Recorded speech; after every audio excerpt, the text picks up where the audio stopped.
Kakinada rural Cheediga bypass రోడ్లో జరిగిన ఉపాధి కూలీలు రోడ్డు ప్రమాదంలో నలుగురు మృతి చెందారు. మరో ఇద్దరు కాకినాడ ప్రభుత్వ ఆసుపత్రిలో చికిత్స పొందుతున్నారు. ప్రస్తుతం మన వద్ద కాకినాడ రూరల్ ఎమ్మెల్యే పంతం నాన్నజనరావు వారిని అడిగి మరింత సమాచారం అడిగిన ప్రయత్నం కూడా చేద్దాం. సార్ చెప్పండి, ఎవరైతే కాకినాడ రూరల్లో ఉపాధి కూలీకి సంబంధించి నలుగురు మృతి చెందారు, మరో ఇద్దరు కాకినాడ ప్రభుత్వ ఆసుపత్రిలో చికిత్స పొందారు. ప్రస్తుతం మీరు కాకినాడ మాచిరివాడి దగ్గరికి ఎవరైతే బాధితులు వారి కుటుంబ సభ్యులు కూడా పరామర్శించారు, వారికి ఎటువంటి హామీ ఇచ్చారు?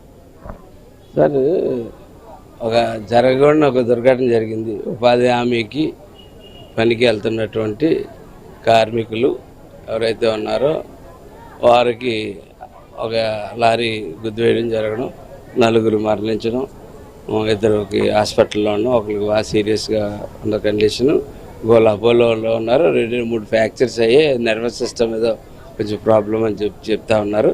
అది ఒక 24 అవర్స్లో కానీ దాని యొక్క క్లారిటీ చెప్పలేని పరిస్థితి. ఒకటి, ఈ కూటమి ప్రభుత్వం ఖచ్చితంగా వీళ్ళకి అండగా ఉంటుంది. ఇన్సూరెన్స్ కాదు, మామూలు దోమాలించి ఇచ్చేటట్టు. అట్లాగే పిఎం ఉజ్వల్ సురక్ష బీమా దాని నుంచి ఒక 2 లక్షల రూపాయలు, 4 లక్షలు, 50,000 ఉంది. పవన్ కళ్యాణ్ గారు 2 lakhs చేశారు. పవన్ కళ్యాణ్ గారు వచ్చిన తర్వాత అది గతంలో 50,000 ఉండేది, దాన్ని 2 లక్షలు చేశారు. ఇప్పుడు మొత్తం 4 లక్షల రూపాయలు దాని ద్వారా వచ్చిన జరుగుతుంది. ఇమేజ్గా మట్టి ఖర్చుల నిమిత్తం 25,000 రూపాయలు విడిగా ఆర్డీఆర్ ఇవ్వడం జరిగింది. ఈ 10 రోజుల ఖర్చుల నిమిత్తం మేము స్వయంగా కుటుంబానికి 1,00,000 రూపాయలు ఇవ్వడం జరిగింది. కాకినాడ రూరల్ ఎమ్మెల్యేగా విన్నారు. ఇప్పుడు నలుగురు కుటుంబ సభ్యులు ఎవరైతే మృతి చెందారో వారికి ఏమైనా ఉద్యోగ భరోసా కానీ ఏమైనా కల్పించారు? అయితే నలుగురికి మిగిలిన లారీ ఇన్సూరెన్స్ ద్వారా ఒక 12 లక్షల దాకా వచ్చే అవకాశం ఉంది.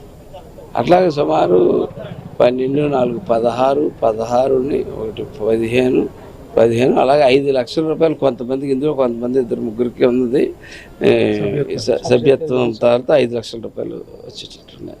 ఇవన్నీ కూడా దగ్గరుండి చేయడం. అట్లాగే వీరి యొక్క కుటుంబాలకి దాని సానా సతీష్ గారు నాకు ఫోన్ చేశారు. మన ఇద్దరు కలిసి పిల్లల్ని చదివిద్దాం, హామీ ఇద్దాం, హామీ ఇవ్వండి, నా తరఫున నేను లేనట్టుగా చెప్పని చెప్పి ఆయన కూడా నాకు ఫోన్ చేసి చెప్పారు.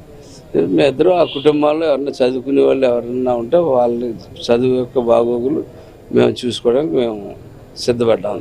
చోటు చేసుకోవడానికి కారణం ఏమన్నా అంటే డ్రైవర్ నిర్లక్ష్యం అంటారా, లేకపోతే డ్రైవర్ అయినా మందు తాగమంటారా, మద్యం తాగమంటారా? ఇప్పుడు మనిషి ఒకటి చెప్తా ఉన్నారు అంటే రిపోర్ట్స్ అన్నీ రావాలి. రిపోర్ట్స్ టెస్టులకి అన్నింటికి పంపించారు. రిపోర్ట్స్ అన్నీ వస్తాయి. ప్రాథమిక విచారణలో అతను నార్మల్ కండిషన్లో కండ్రెప్పేసాడు తెల్లారుజామున అన్నది చెప్తా ఉన్నారు. అది ఎంతవరకు సత్యం అనేది రికార్డెడ్గా మనం చూసుకోవాల్సిన అవసరం ఉంది.